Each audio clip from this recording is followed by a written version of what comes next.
अब आगे देखिएगा हम किस चीज़ के बारे में बात करने वाले हैं। अभी तक तो हमने कहा कि भाई बॉडी न्यूट्रल कैसे होती है, नेट चार्ज ज़ीरो होता है।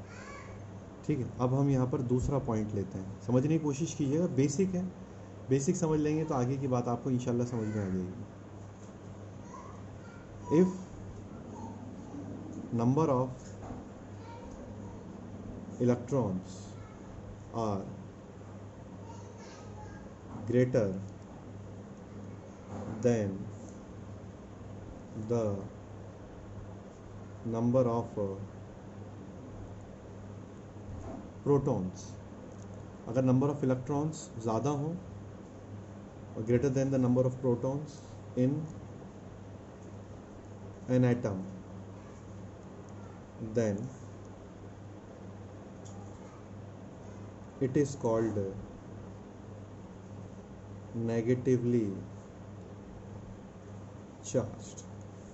तो वो नेगेटिवली चार्ज कहलाता है। ठीक है, क्या कहलाता है? नेगेटिवली चार्ज वो कहलाएगा। अब जैसे अपने पास एग्जांपल था हीलियम का, सिंपल सा एग्जांपल, हम हीलियम का एग्जांपल लेके चल रहे हैं। ये जो हीलियम एटम है उसमें कितने प्रोटॉन्स हैं? 2, और 2 ही इलेक्ट्रॉन्स हैं। अगर हम किसी भी प्रोसेस की मदद से नंबर ऑफ इलेक्ट्रॉन 3 कर दें, नंबर ऑफ प्रोटॉन्स तो कितने हैं? 2। ठीक है, वो तो 2 ही हैं। इलेक्ट्रॉन हम 3 कर दें। अब अगर हम नेट चार्ज निकालेंगे, is not equals to zero. अब वो ज़ीरो नहीं होगा। यहाँ पर तो क्यों ज़ीरो हो रहा था? क्योंकि जितने इलेक्ट्रॉन्स पे चार्ज था उतना ही प्रोटॉन्स पे चार्ज था। अब नेट चार्ज क्या है? वो ज़ीरो नहीं होगा। इवन जो अपने पास नेट चार्ज है बिकम्स नेगेटिव, यानी जो नेट होगा वो ज़ीरो नहीं होगा बल्कि नेगेटिव हो जाएगा। क्योंकि 3 न्यूट्रॉन है, 2 प्रोटॉन है, मैं ऐड करूँगा तो 2 इलेक्ट्रॉन और 2 प्रोटॉन का चार्ज तो एडिशन होकर ज़ीरो हो जाएगा, लेकिन फिर भी 1 इलेक्ट्रॉन का चार्ज तो एक्स्ट्रा में आ ही गया है। तो अब यहाँ पर क्या होगा? Even net charge equals to negative, negatively charge हो जाएगा। The atom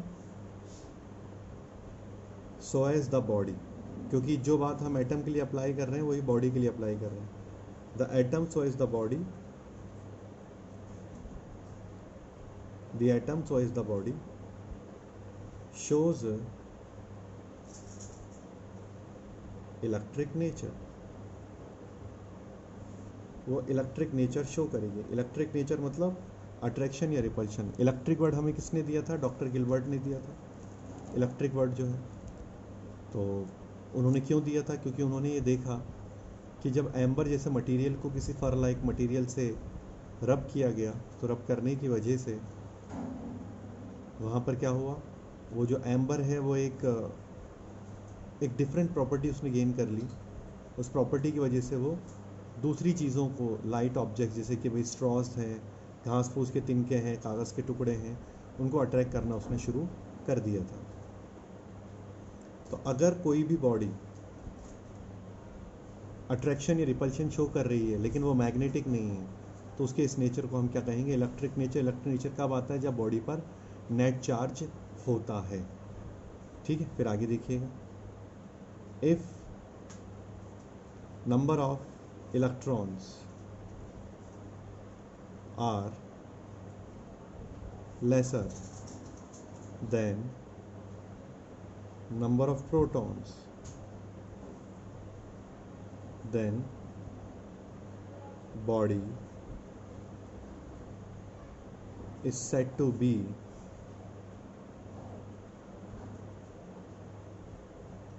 positively charged।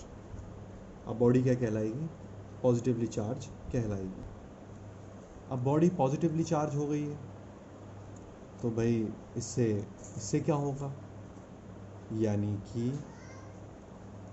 Net charge is not equals to zero. और अगर नेट चार्ज ज़ीरो नहीं है तो फिर नेट चार्ज किसके बराबर है? पॉजिटिव चार्ज के बराबर। एग्जाम्पल जो हम लेके चल रहे हैं हीलियम का, एक सिंपल सा एग्जाम्पल लेके चल रहे हैं। अब जो अपने पास हीलियम है, ठीक है, अब क्या होगा इसमें? नंबर ऑफ इलेक्ट्रॉन्स कितने थे? नंबर ऑफ इलेक्ट्रॉन्स कितने थे इसमें? 2। ठीक है, अब इसमें से क्या करूं मैं? एक इलेक्ट्रॉन निकाल दूं किसी भी तरीके से, कितने बचेंगे? एक इलेक्ट्रॉन। नंबर ऑफ प्रोटॉन्स कितने हैं? 2। 2 प्रोटॉन हैं, तो प्रोटॉन ज़्यादा हो गए, इलेक्ट्रॉन कम हो गए। हम प्रोटॉन क्यों नहीं निकाल सकते? हम प्रोटॉन इसलिए नहीं निकाल सकते क्योंकि प्रोटॉन बहुत ही टाइटली बाउंड होते हैं न्यूक्लियस के अंदर। उसके बारे में हम आगे बात करेंगे।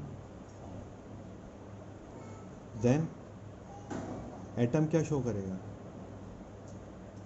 Atom will show electric nature. वो इलेक्ट्रिक नेचर शो करेगा, यानी कि अट्रैक्शन या रिपल्शन शो करेगा। तो अट्रैक्शन रिपल्शन वो क्यों शो कर रहा है? इलेक्ट्रिक नेचर वो क्यों शो कर रहा है? क्योंकि नेट चार्ज अब क्या हो गया है? पॉजिटिव हो गया है। इलेक्ट्रॉन्स, नंबर ऑफ इलेक्ट्रॉन्स कम हो गए हैं, नंबर ऑफ प्रोटॉन्स बढ़ गए हैं, इसीलिए ऐसा आपको देखने के लिए मिल रहा है। यहाँ पर हमने ये सीखा पिछले 3 पॉइंट्स में कि अगर नेट चार्ज सेम है, नेट चार्ज 0 है, तो बॉडी को इलेक्ट्रिक नेचर शो नहीं कर रही है, तो न्यूट्रल कहलाएगी। इस बात को ऐसे भी समझ सकते हैं, कोई न्यूट्रल बॉडी कोई इलेक्ट्रिक नेचर शो नहीं करती, यानी कि अट्रैक्शन रिपल्शन नहीं करती है, और अगर वो ऐसा नहीं कर रही है तो उसमें नेट चार्ज 0 है। लेकिन अगर कोई भी बॉडी अट्रैक्शन या रिपल्शन शो कर रही है, यानी कि इलेक्ट्रिक नेचर शो कर रही है, तो हम क्या कहेंगे? या तो वो पॉजिटिवली चार्ज है या नेगेटिवली चार्ज है। नेगेटिवली चार्ज है तो उसमें नंबर ऑफ इलेक्ट्रॉन ज़्यादा होंगे प्रोटॉन से, और अगर पॉजिटिवली चार्ज है तो नंबर ऑफ इलेक्ट्रॉन्स कम होंगे प्रोटॉन से। प्रोटॉन्स को हम निकाल नहीं सकते हैं क्योंकि उनको निकालने के लिए बहुत ज़्यादा एनर्जी चाहिए, क्योंकि वो न्यूक्लियस में टाइटली बाउंड होते हैं। उनकी बात हम बाद में करेंगे। ठीक है भाई, समझ में आ गई बात? अब एक लास्ट पॉइंट जो हम लेके चल रहे हैं, उसके बाद बात को आगे बढ़ाएंगे। आसान चीज़ है, बिल्कुल ही मुश्किल नहीं, ध्यान समझिएगा। If extra charge is removed, अगर एक्स्ट्रा चार्ज रिमूव कर दिया जाए, अगर एक्स्ट्रा चार्ज को रिमूव कर दिया जाए, then body is said to be discharged and becomes neutral, और क्या हो जाती है? न्यूट्रल बन जाती है। अब न्यूट्रल बन जाएगी तो क्या होगा? ना तो अट्रैक्शन शो करेगी और ना ही रिपल्शन शो करेगी, दोनों में से कुछ भी शो नहीं करेगी। तो if extra charge is removed then body is said to be discharge, body discharge कहलाती है, एंड बिकम्स न्यूट्रल। अब एक्स्ट्रा चार्ज कैसे रिमूव होता है, ज़रा इस बात पर हम विचार कर लेते हैं, ध्यान से सुनिएगा, इट्स इजी गोइंग। मान लीजिए हमारे पास कोई एटम है, ठीक है। अब उस एटम को हमने क्या किया?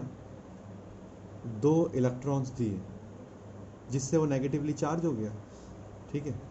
अगर यही 2 इलेक्ट्रॉन हम इससे बाहर ले लें, ठीक है, इसमें पहले कितने इलेक्ट्रॉन थे?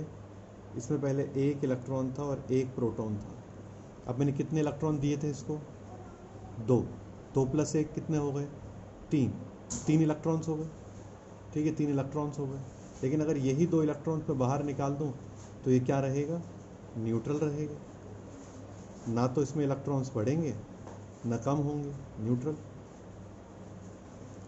तो अब आप ये पूछ सकते हैं कि सर ये न्यूट्रल वाला पॉइंट आपने अलग से क्यों लिया? ये तो अपन पहले समझ चुके थे। जब हमने पहला पॉइंट न्यूट्रल लिया था उसमें बॉडी पहले से चार्ज नहीं थी।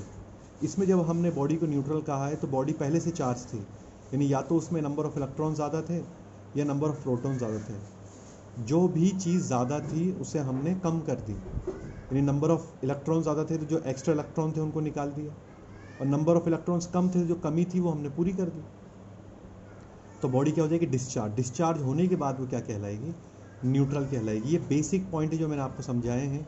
इसके बाद मैं आपको समझाऊंगा अगले लेक्चर में कैसे बॉडी को चार्ज किया जाता है, यानी इलेक्ट्रॉन कैसे निकलेंगे बाहर और कैसे उनको हम अंदर दे सकते हैं किसी एटम में। ये चीज़ें हम बाद में सीखेंगे, लेकिन अगर आपने बेसिक नहीं सीखा तो आपको परेशानी हो जाएगी। सो बी केयरफुल, इनके नोट्स आप बनाएं और ध्यान से पढ़ें।